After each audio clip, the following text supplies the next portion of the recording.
नमस्कार, डेली 24 भारत देख रहे हैं आप। मैं हूं आपके साथ सुरभि राजपूत। यूपी की खबरों में आपका स्वागत है।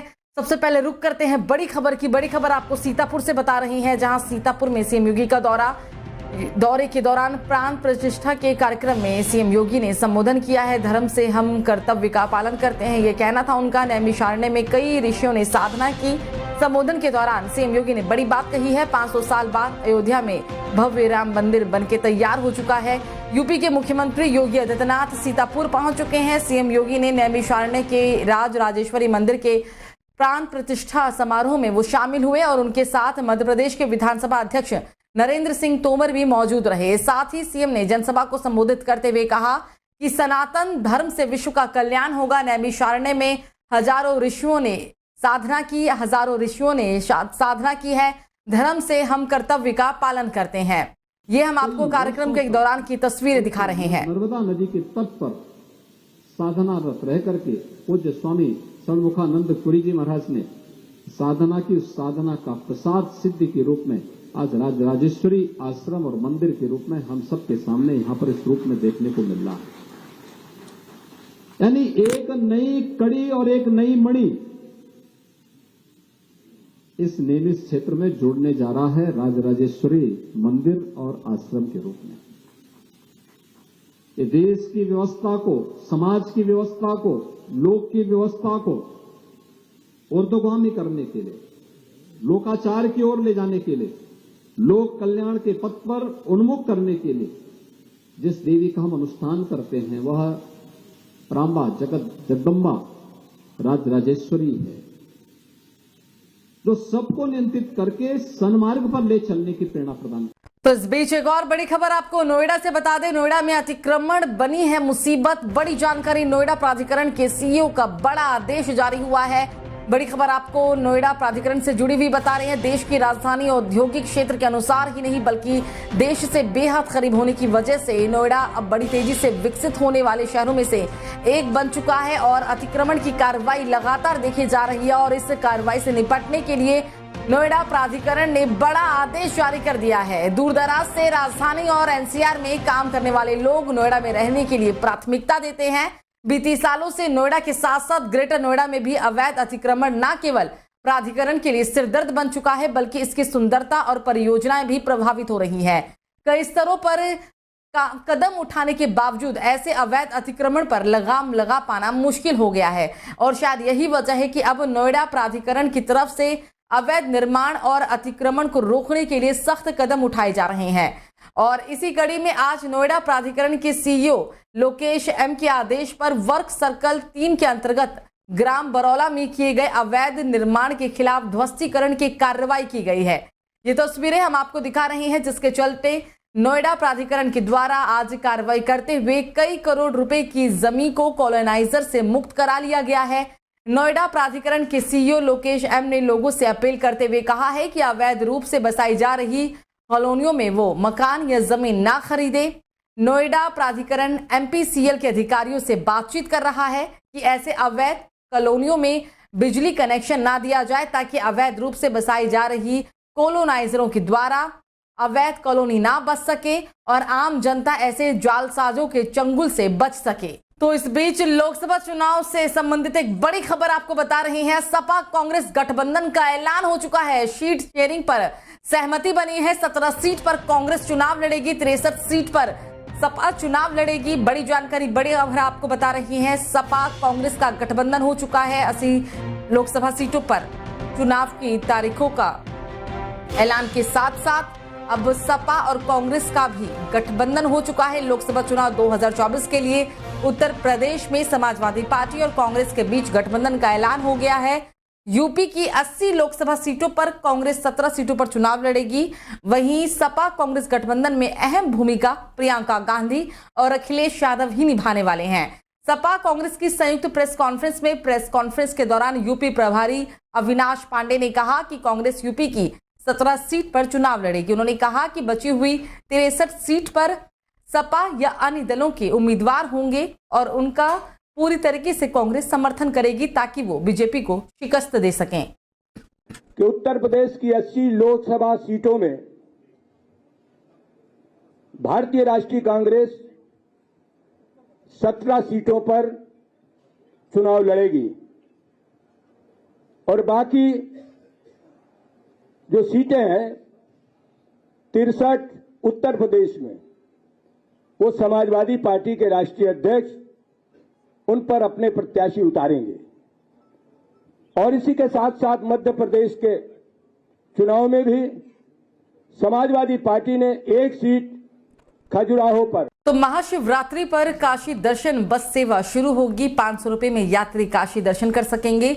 पिछले दिनों बोर्ड की हुई बैठक के बाद इस सेवा को शुरू करने की तैयारी शुरू हो चुकी है। पर्यटन विभाग और Varanasi city transport services limited की तरफ से काशी दर्शन के तहत 5 जगहों का चयन किया गया है। जल्द ही कस्टमर केयर नंबर भी जारी कर दिया जाएगा। सिटी बस सेवा अधिकारियों के अनुसार यात्रियों को प्रति टिकट 500 रुपए में काशी दर्शन कराया जाएगा।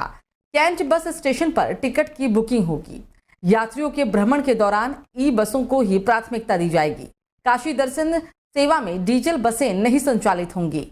तो खबरों में आगे बढ़ते हैं। हाई स्कूल और इंटरमीडिएट की आगामी बोर्ड परीक्षा को शांतिपूर्वक, सकुशल और नकल विहीन संपन्न कराने को लेकर जिलाधिकारी रविंद्र कुमार ने पत्रकारों के साथ बातचीत की और यूपी बोर्ड परीक्षा को लेकर कहा कि सभी जोनल स्टेटिक सेक्टर मजिस्ट्रेट, केंद्र व्यवस्थापक और केंद्र व्यवस्थापकों को निर्देश दिया गया है कि परीक्षा की जो नियम शर्तें हैं उनके अनुरूप ही परीक्षा कराए जाएं। उन्होंने सचेत किया है कि किसी भी स्तर पर छोटी से छोटी गलती को भी माफ नहीं किया जाएगा। किसी भी प्रकार की गड़बड़ी सामने आई तो व्यक्तिगत रूप से जवाबदेही तय करते हुए कड़ी कार्रवाई की जाएगी।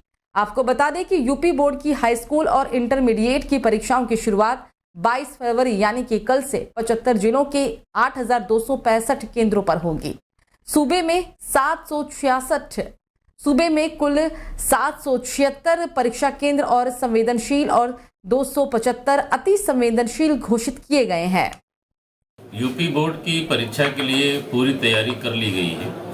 कल हमने और एसपी साहब ने संयुक्त रूप से सभी केंद्र व्यवस्थापकों की, वाह्य केंद्र व्यवस्थापकों की और स्टैटिक मजिस्ट्रेट तथा सेक्टर मजिस्ट्रेट की ब्रीफिंग भी किया है। इसके पहले भी एक हफ्ते पहले हमने बोर्ड से संबंधित सभी अधिकारियों की मीटिंग की थी।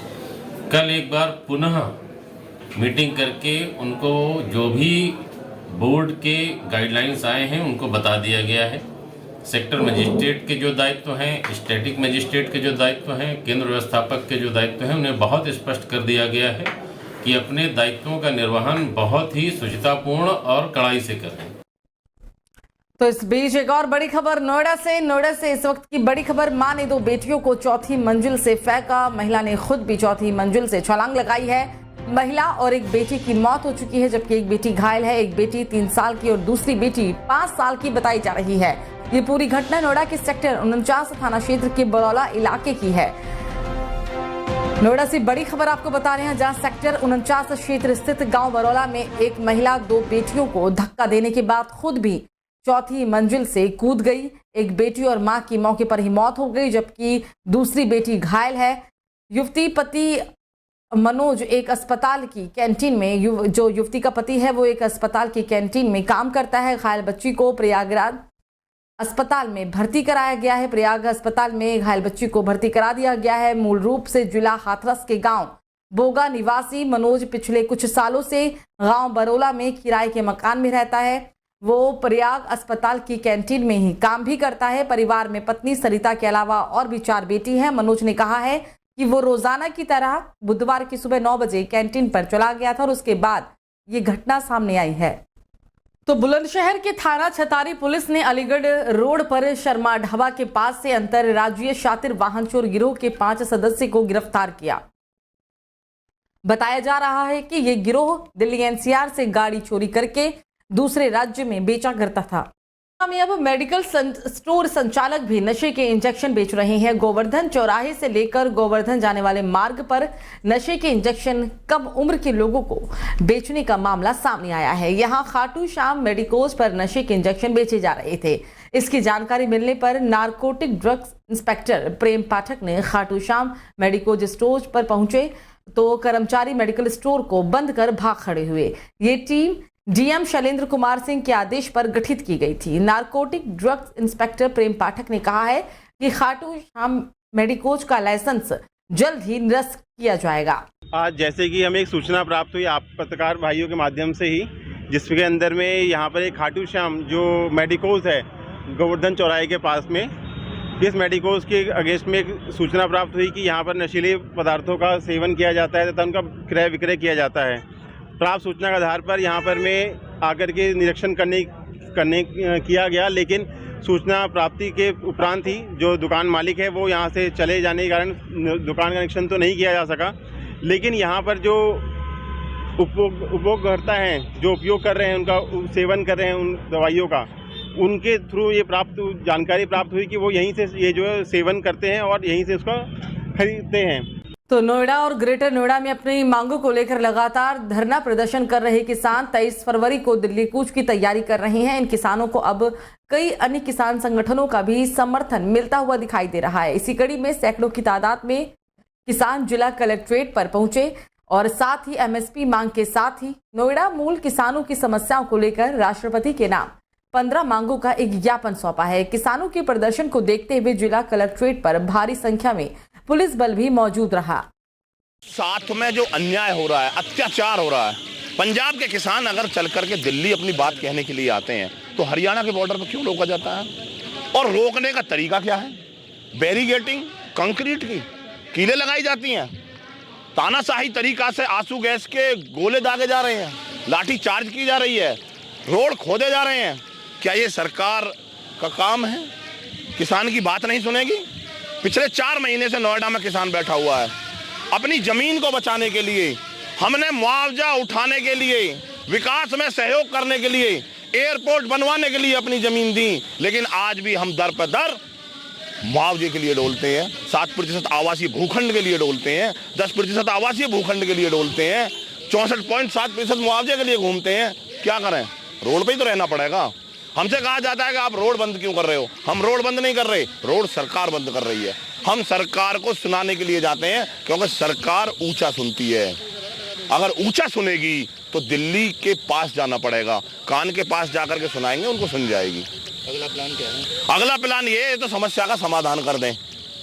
अगर समस्या का समाधान नहीं हुआ, 26 और 27 तारीख तक नोएडा की भी समस्या का समाधान नहीं हुआ तो गौतम बुद्ध नगर का किसान दिल्ली और नोएडा के बॉर्डरों पर संघर्ष करेगा। किसान यूनियन के राष्ट्रीय आह्वान के बाद गौतम बुद्ध नगर में भी किसानों का जो धरना प्रदर्शन है वो यहाँ चल रहा है। मेरे पीछे देख सकते हैं किसानों की जो रैली है, ट्रैक्टर रैली। पहले ट्रैक्टर से सवार होकर नॉलेज पार्क से किसान आए और उसके बाद अब सभी लोग ये जिला कलेक्ट्रेट पर पहुंचेंगे। आप देख सकते हैं कि पवन खटाना जो पश्चिम उत्तर प्रदेश के राष्ट्रीय अध्यक्ष हैं वो लगातार कलेक्ट्रेट की तरफ जा रहे हैं और अपनी मांगों को लेकर इनका जो प्रदर्शन है आज चलेगा। कलेक्ट्रेट पर पहुँचकर महामहिम जो राष्ट्रपति हैं उनको इनके द्वारा उनके नाम ज्ञापन दिया जाएगा। उनका ही प्रदर्शन आज पूरे देश में 15 सूत्रीय मांगे हैं जिनको लेकर के ये प्रदर्शन इनका चल रहा है। अभी लगातार जो देख सकते हैं आप ये पैदल जा रहे हैं और इसके बाद सीधा कलेक्ट्रेट पर पहुंचेंगे और कलेक्ट्रेट पर इनके द्वारा ये प्रदर्शन किया जाएगा। हमारे साथ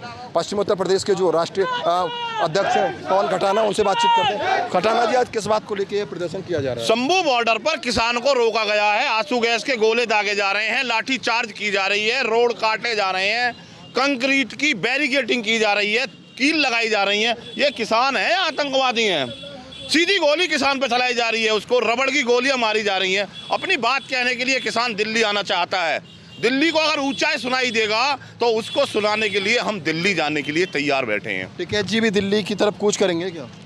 अगर उन किसानों से बातचीत नहीं हुई, उस कमेटी से बातचीत नहीं हुई तो दिल्ली हमारे लिए दूर नहीं है। हमें कहीं दूर नहीं जाना, हमारे लिए कोई बॉर्डर बीच में नहीं है।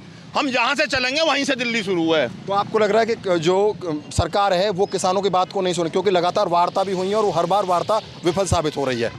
4 महीने से तो गौतम बुद्ध किसान बैठे, आपने देखा पिछले दिनों क्या हालात रहे। मतलब कोई एक समिति बनाने की बात हुई, वो भी नहीं बन रही समिति। क्यों नहीं बन रही भाई समिति? हम मैदान में उतर चुके हैं, या तो समिति बना दे सरकार, अन्यथा इलाज करेंगे सरकार का और बॉर्डरों पर जाकर करेंगे। तो ये पश्चिम उत्तर प्रदेश के अध्यक्ष पवन खटाना, जिनका साफ तौर पे कहना है कि शंभू बॉर्डर पर जो किसान बैठे हुए हैं उनके साथ जाति बरती जा रही है, आंसू गैस के गोले छोड़े जा रहे हैं और उसके अलावा अगर दिल्ली कूच राकेश टिकैत को करना पड़े तो वो इसके लिए भी तैयार हैं। Bhupesh Pratap Singh, daily 24 Bharat, greater Noida. तो बुलंदशहर में लोगों से धोखाधड़ी करने का मामला सामने आया है। बुलंदशहर में ई रिक्शा में बिठाकर पर्स बैग लूट करने वाले गिरोह के 7 सदस्य को पुलिस ने गिरफ्तार कर लिया है।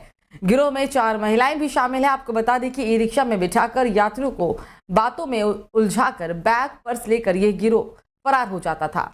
अमूमन बैंक से निकलने वाले लोग, वृद्ध और महिलाओं को ही ये गिरोह निशाना बनाया करता था। ये गिरोह गली मोहल्लों में घूमकर परेशान लोगों से दुआ के नाम पर भी मोटी रकम ठगता था। ये गिरोह कई घटनाओं को अंजाम देने के बाद नए शहर को ठिकाना बनाता था। फिलहाल पुलिस ने गिरोह के सरगना पति पत्नी समेत 7 सदस्य को गिरफ्तार कर लिया है और फरार 2 लोगों की तलाश भी जारी है। तो उत्तर प्रदेश के एटा में डीजे पर तमंचे के साथ डांस करने का वीडियो सोशल मीडिया पर वायरल हो रहा है। डीजे पर तमंचे पर डिस्को गाना बज रहा था। परिवार के कुछ लोग डांस कर रहे थे। उसी समय एक युवक ने तमंचा निकाला और हवाई फायरिंग की, जिसके बाद किसी ने इसका वीडियो बनाकर सोशल मीडिया पर पोस्ट कर दिया और कुछ ही समय में वीडियो वायरल भी हो गया। वीडियो वायरल होने पर पुलिस तक पहुंचा तो जांच भी शुरू हो गई। ये वीडियो राजा का रामपुर थाना क्षेत्र के गढ़िया जगन्नाथ का है।